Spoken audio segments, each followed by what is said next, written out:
10:05. Bueno, Víctor introducía el tema de la sentencia del Tribunal Constitucional. Yo creo, Julio, que no hay una voz más autorizada para analizar ese tema que un abogado constitucionalista, catedrático universitario y miembro de la comisión de juristas que redactó el borrador que fue posteriormente remitido al Congreso, a la Asamblea Nacional, que es la Constitución que tenemos vigente hoy día, proclamada el 26 de enero del pasado 2010. Profesor Flavio Darío Espinal, este tema de la sentencia del Tribunal Constitucional, su opinión. Gracias, Víctor, por la consideración profesional hacia mi persona. Se ha dicho mucho sobre esta sentencia. Sí, bastante. Ha habido... A favor y en contra. A favor y en contra, ha sido muy controversial y demás.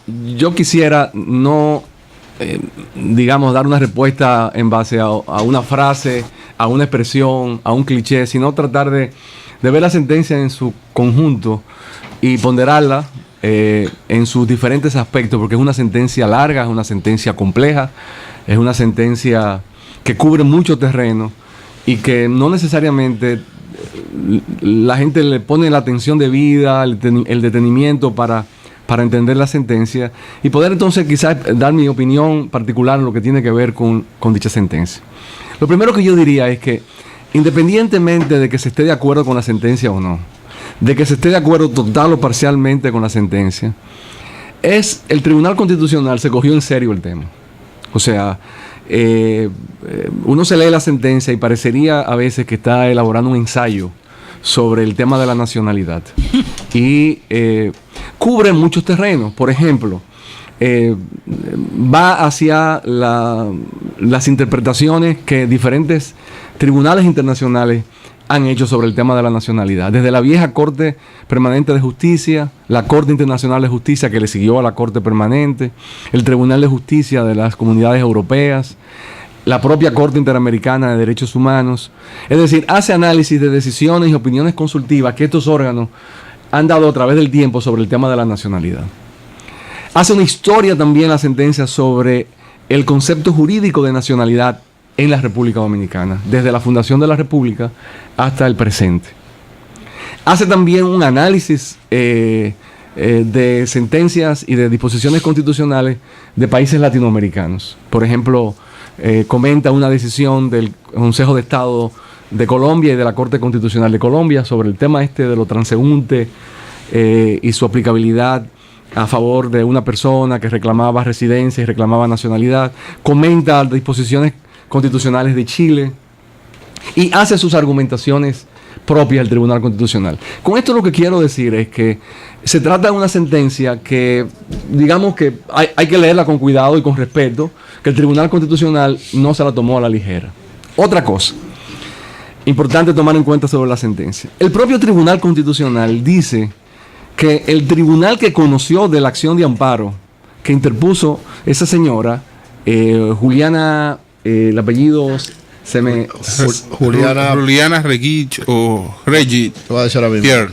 Juliana de Pierre. Que el tribunal de primer grado que conoció el amparo, que fue la Cámara Civil Comercial y de Trabajo del Juzgado de Primera Instancia del Distrito Judicial de Monte Plata, no era el tribunal competente y que el tribunal competente debió haber sido el Tribunal Superior Administrativo.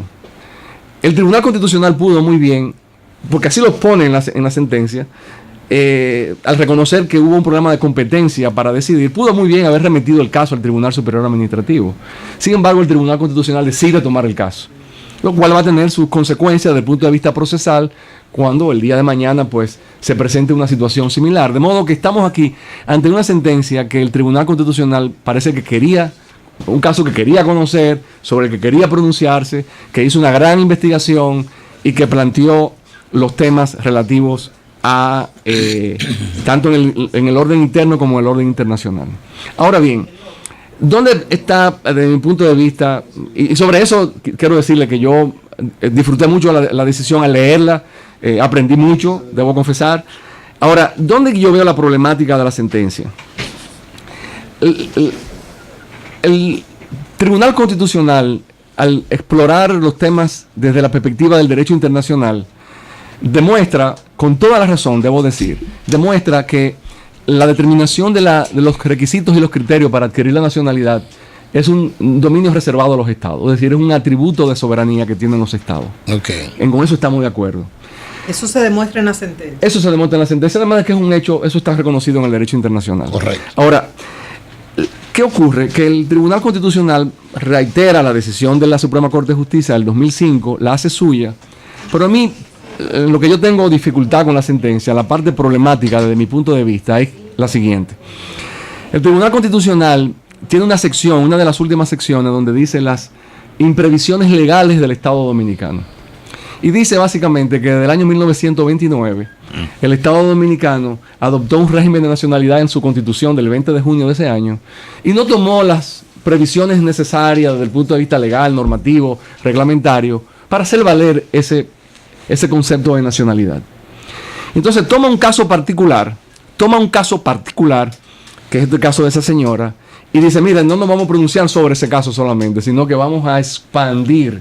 Y le da unas instrucciones a la Junta Central Electoral porque haga una inspectoría desde el año 29 hasta el presente y determine dentro de los registros dominicanos cuáles personas fueron inscritos irregularmente. Identifícalo, ponlo en una lista y luego se verá qué se hace con esa persona, que es que se acojan al plan de regularización, etcétera. Yo particularmente... Básicamente son los nacidos acá, hijos de ilegales. Exacto. O sea, extranjeros que no pueden mostrar que sus padres eran dominicanos. Lo que yo veo en la decisión es lo siguiente. El argumento de que habían unas imprevisiones legales, al yo leerlo no me convencieron mucho en la decisión. Un argumento distinto que a mí me convence más es haber dicho, bueno, es que durante todos esos años el Estado Dominicano actuó bajo la premisa de que quien nacía en República Dominicana era dominicano. Y que por tanto, al actuar de esa manera, le otorgó la documentación a esas personas. Y que hay una presunción de legalidad en los actos administrativos cuando un Estado te otorga un documento. O sea, el Tribunal Constitucional usa mucho la palabra obtención fraudulenta e ilegal de documentos. Pero es que la gente iba y obtenía su documentación porque el Estado se las daba. Exacto. Entonces, a mí me parece que el argumento que da ahí el Tribunal Constitucional en esa parte de la sentencia, para mí no me convenció plenamente, y que este otro argumento que se pudo haber invocado, no lo he visto en ningún lado invocado, de que el Estado actuaba bajo la premisa de que esa persona le correspondía, me parece que es un poco más fuerte, y que entonces veo en ese componente de la sentencia en particular, en ese aspecto de la sentencia, lo veo problemático. Y lo veo problemático también por otra razón. En el debate sobre las interpretaciones constitucionales, especialmente en Estados Unidos, hay el concepto de lo que se llama el activismo judicial. Es cuando un tribunal trata de llevar a cabo políticas públicas y ordenar políticas públicas que son competencia de los órganos de los poderes públicos, de los órganos representativos. Entonces, el Tribunal Constitucional quiere enderezar entuertos desde el año 1929 hasta el presente. Yo me pregunto, desde el punto de vista de la razonabilidad, ¿es eso posible? Y de ser posible, ¿es realmente efectivo? Y si fuera posible, ¿no puede generar más problemas de lo que realmente quiere solucionar? Entonces, ahí se abre todo un debate sobre la razonabilidad de la aplicación de esa parte de la sentencia y sobre si al mismo tiempo, al hacer esa inspectoría, no se puede incurrir en discriminación, porque a una persona lo van a detectar. Imagínate que te detecten a ti, María Elena, tú estás inscrito irregularmente. Y a Melton, que está irregular, pero no lo detectaron, entonces él salió ganando. Porque hay un problema práctico de cómo irse tan lejos. Claro, bueno. Entonces, ahí esa es la parte de la sentencia que yo encuentro problemática. O que le van a caer atrás a los haitianos nada más, porque hay muchos ilegales de otros países. En sentido general, entonces, yo diría que es una sentencia que tiene méritos extraordinarios. El Tribunal Constitucional hizo su tarea de investigar lo que hay, el estado de la opinión jurisprudencial en el mundo sobre esta materia al nivel de los organismos internacionales, de los órganos jurisdiccionales internacionales. Trató de llevar a cabo un razonamiento para ver sus conclusiones y entonces se expande hacia el pasado. Tal vez hubiera sido preferible que dijera a partir del 2005, cuando hubo la sentencia de la Suprema Corte de Justicia, y entender que el Estado actuó durante todos esos años en base a unas premisas de que entendía que esa era la forma de otorgar la nacionalidad. El Tribunal Constitucional, con esto termino este comentario. O sea, lo cuestionable sería como la retroactividad, por llamarlo de alguna manera. Eso es lo que sea. Correcto. Impracticable. El tribunal también toma otras decisiones que yo creo que son importantes y que no pueden pasar desapercibidos. Le da al Ministerio de Interior y Policía 90 días para que comience a poner en práctica el plan de regularización que la ley del 2004 de migración dice que hay que hacer. Yo personalmente estoy de acuerdo con el plan de regularización. Yo siento que este país tiene que llevar a cabo dos procesos simultáneos, uno de apertura y uno de cierre. ¿A qué me refiero? Tiene que llevar un proceso de apertura en el sentido de permitir que muchas personas, miles de personas que han estado en este país por años, trabajando en diferentes áreas de la economía, que han hecho vida aquí, puedan obtener su documentación como personas con residentes, no quiero decir hacerlos dominicanos inmediatamente, y se dé una regularización y que esas personas comiencen a tener una vida civil que se corresponda con su estatus de haber estado aquí durante muchos años, y luego de cumplir con ciertos requisitos que la ley y el reglamento habrán de establecer y las propias autoridades. Ahora, también un proceso de cierre, es decir, fortalecer la frontera, los sistemas de control en los centros de trabajo, etcétera. Es decir, que el Estado dominicano tenga la tarea de hacer esos controles. Ahora, ambas tareas son muy complejas. Necesitan un Estado fuerte, un Estado que haga cumplir la ley, donde no haya corrupción, donde los criterios se establezcan y se lleven a cabo con objetividad, etcétera. De modo que el Tribunal Constitucional ordena eso. También ordena a la Junta Central Electoral que le dé el acta de nacimiento a la señora, porque la propia Junta había dicho que aún los casos en que estaban bajo investigación había que seguirle dando los documentos mientras se determinaba de manera definitiva por un tribunal que el documento era ilegal, vamos a decir, que era falsamente obtenido. De modo que hay otras componentes del dispositivo de la sentencia a las cuales hay que poner la atención también. Bueno, pues por ejemplo, la ONU y otros organismos internacionales no pueden presionar por lo que decía que la sentencia demuestra que en derecho internacional cada Estado es soberano.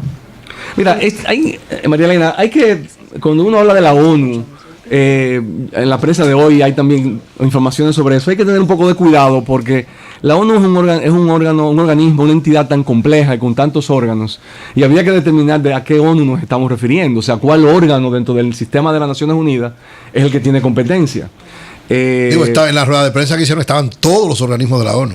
Sí, pero desde el punto de vista jurisdiccional, ninguno de esos organismos tiene competencia para ordenar al Estado Dominicano que revoque su decisión. Está la Corte Interamericana de Derechos Humanos, obviamente, que sí tiene competencia jurisdiccional respecto del Estado Dominicano. De modo que, y el Tribunal Constitucional está muy consciente de eso, porque el Tribunal Constitucional le dedica varias páginas a cómo la Corte Interamericana de Derechos Humanos ha lidiado con el problema de la nacionalidad. Cita dos casos, una decisión en Perú y una opinión consultiva respecto a una reforma constitucional que se iba a dar en Costa Rica. Cita cómo la Corte Interamericana ha concebido el tema de la nacionalidad. O sea que el Tribunal Constitucional Dominicano está muy consciente de que tiene que lidiar con ese tema y habría que esperar. Pero reitero, para mí la parte problemática de la sentencia es haber querido ir retroactivamente hasta 1929. Para mí el argumento más fuerte es que el Estado actuó durante todos esos años bajo unas premisas y que la gente se benefició de eso, y que la tarea de llevar a cabo esa inspectoría es una tarea desde el punto de vista material, yo creo que es muy difícil, imposible prácticamente. Bueno, pues muchas gracias al doctor Flavio Darío Espinal por esta cátedra que nos ha dado. Qué bueno. Debo decirle, Flavio Darío, que usted se corresponde. Estaba leyendo ahora mismo la posición de la magistrada Isabel Bonilla, que tuvo un voto disidente, y es prácticamente muy parecido a lo que usted está planteando. O sea que yo no he leído el voto disidente de la magistrada. Yo me he leído la sentencia, pero no me lo tengo. Pero yo, son 50 páginas el voto disidente. Flavio Darío no cuestiona la sentencia y dice que es un documento bien elaborado. No, porque ella es la decisión de lo que plantea. Y ya Eury leyó con las 50 páginas. No, pero leí lo que ella plantea, que es parecido. Es decir, que no puede ser. ¿Estás contento con lo que dijo Flavio Darío? Entonces tienes que concluir que una persona que Juliana es dominicana y nacida acá no es dominicana. No, Flavio Darío dijo que no se puede volver para atrás que de ahora en adelante. Que Juliana es dominicana porque el Estado le dio el acta de nacimiento. No dijo eso, tú escuchaste eso. No dijo, tú escuchaste eso. El acta de nacimiento pero son las 10:20 minutos. Y además que de ahora en adelante no puede. Gracias a Flavio Darío Espinal por esta cátedra. Señores, escuchen esta denuncia completa. Gracias, Flavio Darío. Escuchen esta denuncia